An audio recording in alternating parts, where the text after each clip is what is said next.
gözləmişəm hər gecə yarı. Geç gəlmədədir yar yenə olmuş gecə yarı.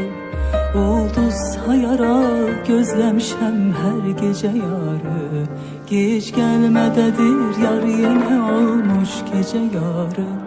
Yatmış hamı bir, Allah oyaldır dəxi bir məndən aşağı heç kimsə yox, ondan da yuxarı.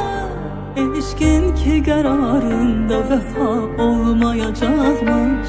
Bilməm ki təbiət niyə qoymuş bu qərarı. Eşqi var idi şəhriyarın gönlü çiçəkli. Əfsus ki qəza vurdu xəzan oldu baharın. Eşqi var idi şəhriyarın gönlü çiçəkli. Əfsus ki qəza vurdu xəzan oldu baharın.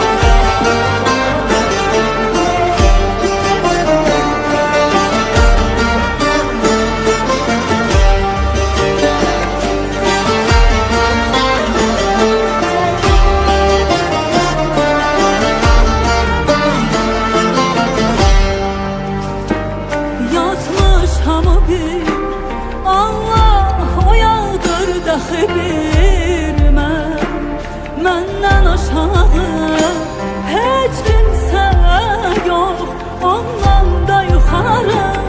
Eşqin ki qərarında vəfa olmayacaqmış.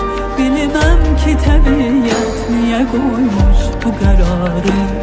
Eşqin ki qərarında vəfa olmayacaqmış.